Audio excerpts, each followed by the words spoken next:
Hello, Internet, and welcome to my review for Angels of Death, Episode 2. When we last left off, we were introduced to Rachel and Scythe Boy, whose name we learn is Isaac, as Rachel went up through the first, three floors of this facility. She woke up in basement 7. In basement 6, she met Isaac and ran away from him, making it to basement 5, where she met Danny, who pretended to be her doctor. Danny almost killed her before Isaac showed up and killed Danny. Now, whoever's running the facility wants to kill Danny. Not Danny. Wants to kill Isaac. And Rachel wants Isaac to kill her, and because Rachel remembered that her parents are dead or something. And that's kind of where we left off episode 1. So my thoughts on episode 2. First off, the opening's alright, but it's not really a wonderful opening. It's just kind of it's nice, it fits the tone of the show, but it's nothing really to write home about. It's just my thoughts on the opening. And then we have was maybe the weirdest moment of the episode. When at the very beginning, I think it's Rachel, right after Rachel asks Isaac to kill her, Isaac runs away and starts throwing up rainbows, which kind of leads me to my biggest complaint for the episode. That it's really good at ramping up tension. I feel it's a tense show, and then it just segues into comedy multiple times, with Isaac's scene later on where he destroys all the graves on B4. And the scene where I forget what's going on. There's a scene where Isaac is wading into the water near the end of the episode, and he says something, and Rachel goes chibi, and it doesn't really make any sense. It's just the humor is not very good. But the rainbow puking is probably the worst of it. And then there's the scene early on when Isaac is laying out when he's going to kill Rachel. And he specifically says after she makes a better face for him, which I guess is why his face is bandaged, just because he doesn't like his face, or it's mauled or something. But why does he assume Rachel can fix him? Rachel hasn't really shown any sign of being a doctor or a medical professional. So what about her makes her able to do that sort of thing? I don't know. That didn't really make any sense to me. Maybe it'll make sense as we go on. It's supposed to be 16 episodes, I think. So we still have 7/8 of the show to go, So we see the Isaac and Rachel have this really awkward relationship.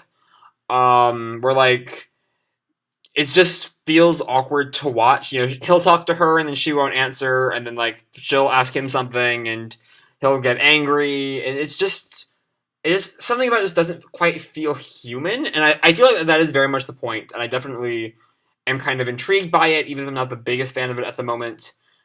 So yeah, some more questions that the show brings up. Rachel says something they see the grave when they reach B4 and they see all the graves. Rachel mentions that she's already in her grave. Is that just saying that because she wants to die, or is there something we don't know from when her memories woke up last episode? Kind of curious about that.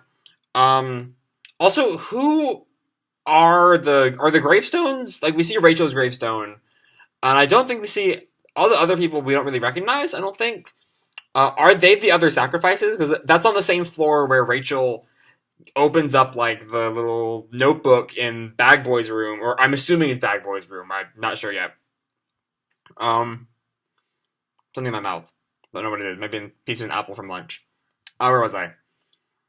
We see the notes and we see the graves, and we know from the end of the episode, Bag Boy is the bad guy of this floor. I don't know his name yet because it's not been revealed, so I'm just gonna call him Bag Boy. But where was I? Crap. Shit. Completely lost my train of thought. Yay for unedited videos. Yeah, so are all the gravestones that Isaac destroys, are they part of the are they all the other sacrifices? Is what I'm asking. Wait a sec. Okay, where was that? So I did really there's the scene where they're at the gravestone, and Rachel can hear a draft from like the corridor behind Rachel's gravestone, and I really liked that. It sounded like it was not obvious that it was like from the show. I literally had to like pause the show a couple of times and be like, "Is there a draft in the room?" Or it was probably from the show because they're talking about drafts, but like it doesn't quite sound like over the top like a TV show draft might sound like. And it was like constant throughout the scene, which is a really nice touch. I really felt that was some good work there. Also, I felt that was really good at building tension as Rachel walks down that corridor to find out what's going on. You hear, I'm assuming it's Bag Boys laugh in the background, and like as she like starts to wonder, and the lights are flickering, and the music is like just kind of working right. It's just a really good moment. And then she finds out about all the people who are all sacrifices. And then, as I mentioned before, that grave destroying sequence, I just need to bring it up again. It's so bad. It's just ridiculous. There's this like, it's going back and forth between this over the top, nearly comic sequence of Isaac destroying all the graves, and this really like sinister sequence of like Rachel reading the files, and it just doesn't work. It does not work. Yes, I'm nothing else to say about that.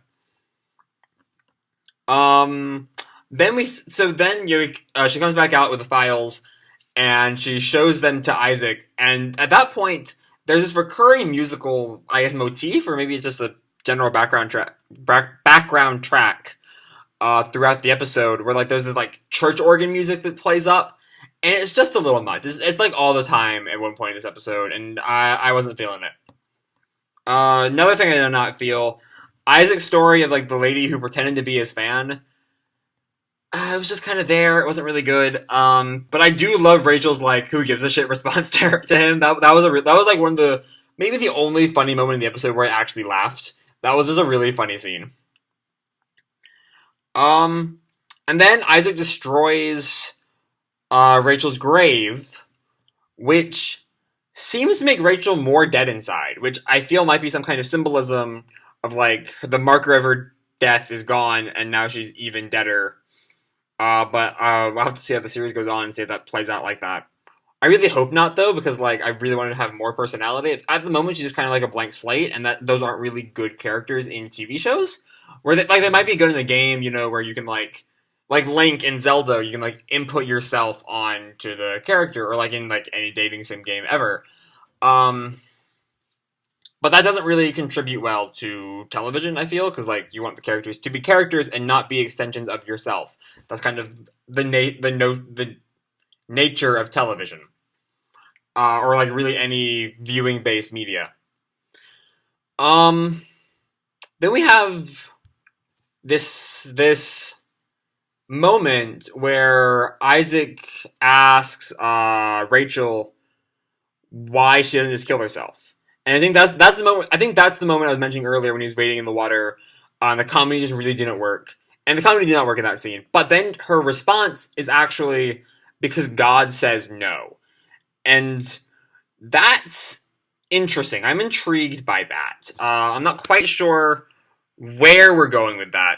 I don't know if I'm assuming just by that her faith is going to be a major part of her character going forward. At the moment, it's just an interesting thing about her that she seems to be religious. But I really want to see where that goes. What's next? Oh right, there's a weird scene transition when he like does the thing. Isaac does the thing in the water, and Rachel walks away. The scene changes with her legs, and it's weird and funky. And I just want to talk about it, like. Where she's passed is like the new scene, and where she still has yet to go is still Isaac in the water. It's a really funny thing. It was just kind of weird. It was interesting, Now I really hope. I feel like there's kind of building up some kind of really bad romance between Rachel and Isaac. And no, please don't, Angels of Death. I don't want to deal with that. Do not want to deal with any kind of like bad romance subplot. I don't think it's gonna work. And then my last point is so it seems to me that for the most part, these people don't seem to know each other, like maybe a little bit, you know. Like there's the bit where Rachel calls Isaac out for knowing Danny's name. That seems like he's forgotten it already. But so I guess it makes sense that Bag Boy shows up at the end, you know, and he calls Isaac Zach, which seems to be a really weird nickname from Isaac, even though it's not really how the name Zach comes from.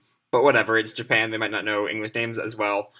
Um, but how does Bag Boy know Isaac well enough to call him? My screen's lagging. To call him Zach. That just seems like a weird thing. I'm imagining there's a bit more of a history between them than we've seen so far, given that Bag Boy hasn't really done anything yet, so there's everything about Bag Boy is more than we've seen so far. But yeah, that's the end of the episode, then like Bag Boy shows up and it cuts out. So this was a mixed bag. It had some good scenes, the kind of like tension building moments were always really good when they weren't undercut by the really garbage comedy. And yeah, it is a little bit too, you know, grimdark, edgy, more edgy than grimdark. The comedy kind of stops being grimdark. But yeah, that's really all there's to say about this episode. We're progressing. We're like it's a lot slower than last week. Last week we like blazed through 2 9/10 floors. We're like just almost done with B5, and now it looks like we're only just getting to like heating up B4. So I imagine as we go through the last 3 floors, it'll be a lot slower. I still can't quite imagine 3 floors taking the rest, or 3.5 floors, let's say, taking like the rest of the series. But we'll see what happens when she reaches B1. Maybe like half the series on B1. But yeah, I'm still intrigued by the series. It's not the best. Not I'm gonna call it great. It's right in the good right now. It's got its moments. I hope it gets better as the series goes along, and I hope that Rachel has some character development and stops being such a blank slate. But yeah, that's really all I have to say for this week's episode. I hope you all enjoyed the episode and the video. If you did, you can feel free to drop me a like, subscribe, or whatever the fuck you want. I don't really care. And as always, people, kick kicking ass, and I'll see you in the future. Bye.